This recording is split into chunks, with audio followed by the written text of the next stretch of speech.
Lorsque la Première Guerre mondiale éclate en 1914, Pierre est âgé de 17 ans. À première vue, la famille ne se fait pas trop de soucis pour lui, car il est dit que la guerre ne doit pas durer.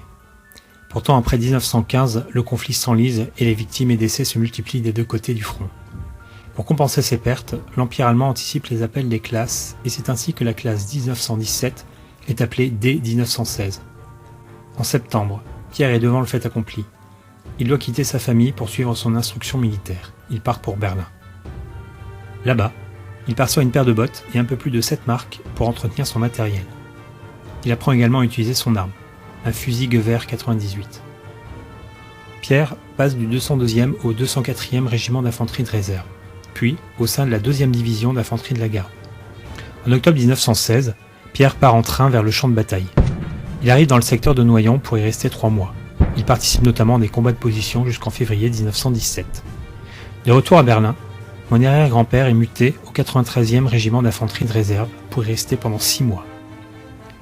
Pendant cette période, il se lie d'amitié avec des hommes de son âge, comme le jeune Mallinger, à qui il tient la main.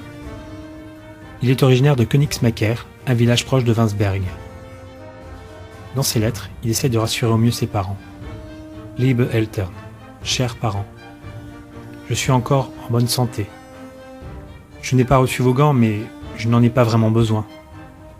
Je vous embrasse. Début août 1917, Pierre est muté dans le 3e régiment de grenadiers de la garde, Reine Elisabeth, le Königin Elisabeth Garde Grenadier Regiment. Il part alors sur le front, direction le chemin des Dames. À partir du 26 septembre, les troupes allemandes bombardent violemment les lignes françaises. L'infanterie harcèle les travailleurs et guetteurs des lignes françaises avec des grenades à fusil, pendant que des canons Minone démolissent leurs travaux. C'est pendant les ripostes des Français que Pierre est blessé le 30 septembre 1917, une balle de fusil dans la main droite. Le pouce est ouvert et laisse entrevoir l'os. Très rapidement, on lui prodigue les premiers soins sur place, avant qu'il soit transporté à l'hôpital de campagne de Glageon.